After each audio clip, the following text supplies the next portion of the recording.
The following video has been rated PG-13 for, it's pretty good, if you're 13. Splorin! A little colder than it usually is when I start these things, but look at that view. What's up, ladies and gentlemen? Coming to you from the beautiful state of Tennessee, home of this guy and a whole bunch of other Tennesseans, people from Tennessee. What's up? It's Chattanooga area. I'm visiting the in-laws today. It's freaking cold. There's a storm coming across the northeast, and it's reached the southeast, and it's supposed to be dumping a whole lot of snow in Nashville right now. I understand the entire city is shut down, and there's bodies in the streets, and Godzilla's attacking, and there's just a whole bunch of crap like that. But here in Chattanooga, it's just gorgeous. Look at those blue skies, kind of grayish in the phone. But I'm here with my brother-in-law, Joe. Joe, who, by the way, does not have a channel yet, but I'm trying to convince him to create one with what's right here in his hand. As we do today, just a little sport!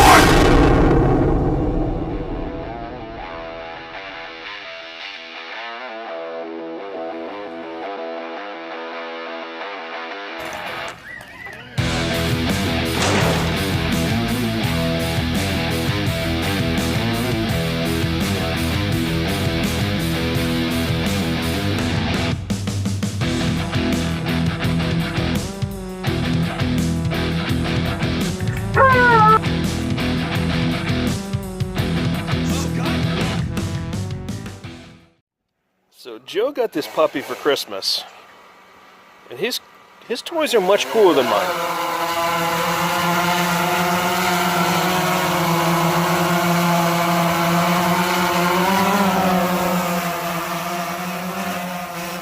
Oh, that is cool. Now, I assure you, it does not actually look like this to the naked eye. The like little half moon propeller things is not how it actually looks.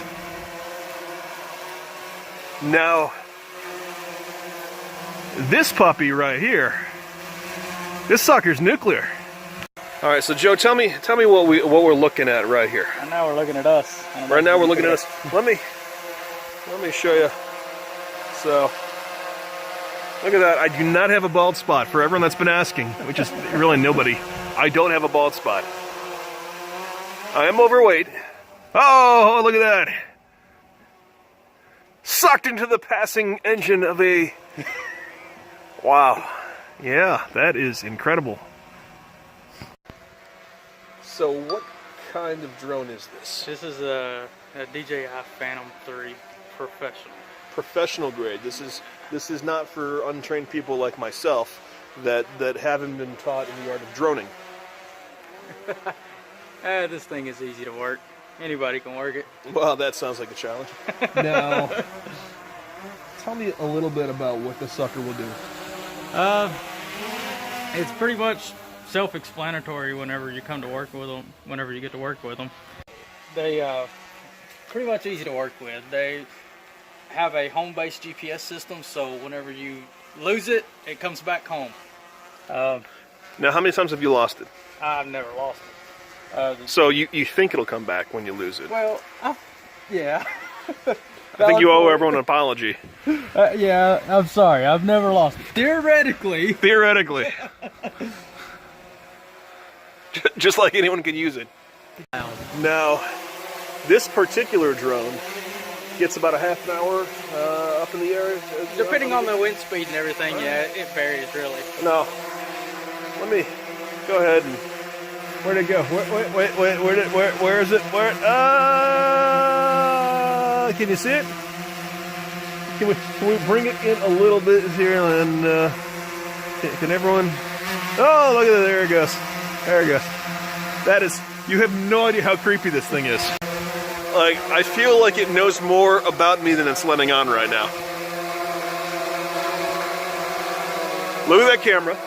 Now, let me take it back a little bit and show you what we're looking at right here. This is so much cooler than anything that you'll ever see here on Splorin. Subscribe below. Give a big thumbs up for not cool vlogs.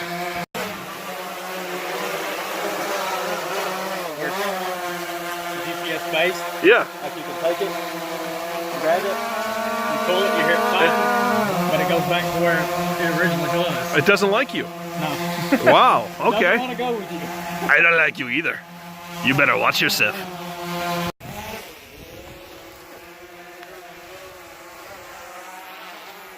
Look at that circling over there. Smug drone. That's what? Like you can. So Joe, if you followed the Splorin vlog before, you've seen Joe's house before. I did a series of videos from Tennessee during the hurricane, where we came up here to not die, and we spent some time at Joe's house, which was the house that had the gorgeous view, the ravine, the cliff, the mountain, whatever you want to call it. Is that Signal Mountain? What mountain is that? It's Lewis Chapel. Lewis Chapel Mountain, not Signal Mountain. That's just stupid. It wouldn't be Signal Mountain. Well, Signal Mountain's down the way from it. So Signal Mountain is the one in his backyard. It's not Lewis Chapel. Signal Mountain Chapel. Sorry, you get it eventually. He's got a mountain in his You don't come up backyard. here enough to worry about it. So he's got a mountain there. So I mean, for him, it makes perfect sense to have this remarkable thing right there. That's creeping out the neighbors right now because they think we're spying on them. We might be. And we are. Not that Joe would ever do anything like that. No. I might. All right, Joe's taking it up there. Now you can get up to what, 400? 400 feet legally. 400 feet legally, and the moment you go past that, they shoot your drone out of the air, and they just lock your ass up. I mean, you're going straight to the pokey the moment you take that thing to 401. You'll never see your family again. There's a black blanket welcome, and there's my son. Now, Ian, that right there, that's called a drone. Put it down. That's a drone. Put it down. he's the man. He's the demanding shot. Put it down. Let me circle back over here a little bit. All right, child meets drone for the first time. More interested in snow. It's a good thing. You know, he's seen snow before. He was born in Cleveland. He got snow in his veins. All right, that'll blow his mind. Oh, there he goes. Hey, Ian, look. Oh, look at that.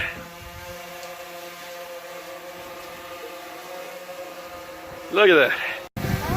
Very cool, but it's also like 21 degrees out here. And even though I'm from the great northeast of Cleveland, come back over here, buddy. Living in Florida the last 5.5 years is thinning out my blood, so I think we're gonna cap this, go inside and have a little chat. All right, Joe went back inside, so I figured we'd have a quick little talk about a couple things that have popped up in the old YouTube world the last couple of days. First being that YouTube has decided that unless you have 1,000 subscribers, and I want to say it's something like 240,000 hours or something, some ridiculous number of hours of watch time on your channel, you are no longer able to monetize your videos. Now, I was monetized. I wasn't really making a whole lot of money because I've got like 535 subscribers, and whereas I'm very happy and grateful and humbled to have all those, that doesn't make for, hundreds of thousands of views in a month. So I received an email from YouTube yesterday saying, thank you, it's been fun.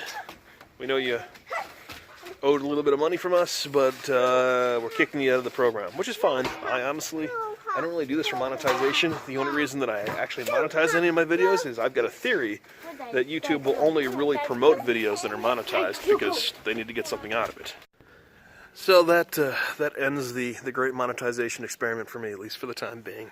Not too upset on my end, other than I think that it might hurt views a little bit because I don't think YouTube will promote non-monetized channels in the suggested videos as much as they do the other videos, but that's fine. I wasn't doing this for money to begin with. I'm doing this because because I'm an artist.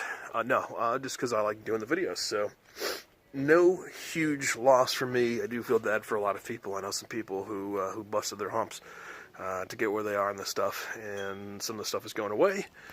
And more than the lack of money that will be coming in, I think it's just more of a psychological blow to a lot of people.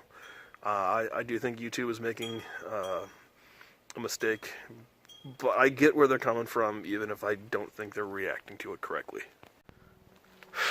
The other thing I want to talk about real quick before I go inside to have my fingers fall off from frostbite is good friend Jacob the Carpetbagger has announced that he is going to be going full-time on this whole YouTube crazy journey the day after YouTube changed the monetization rules. So I'm sure that even though it doesn't specifically affect him as it is, I'm sure it's a little, it probably makes him, flinch a little bit, but he's going off on his own. He's going to be doing YouTube full-time after some people did some very inappropriate things to him by calling his place of employment and harassing him and harassing his boss.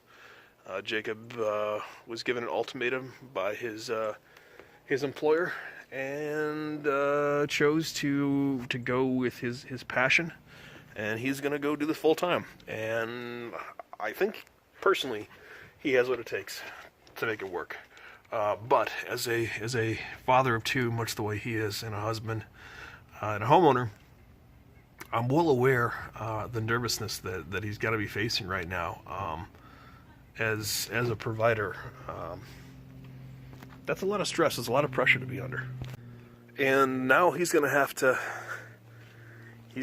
spend the next few weeks really ramping things up, and I'm sure living in his head as he tries to figure out how to make this thing work in a way that really does balance his new profession with what used to be a hobby and with his family life. And I would like to just say a huge props to Jacob, who has done a fantastic job for his family so far. I would say that I wish him luck, but I don't think he really needs the luck. I think he just needs to double down on what has worked for him so far. And he's a smart man. I think he's going to do it. I'm going to put a link to Jacob's channel below. It's Jacob the Carpetbagger. Most of you probably already know it, but if you don't, give it a look. He could really use your support right now, especially as he goes out. And you can buy T-shirts or Patreon. But when I say support, the support of your views, of your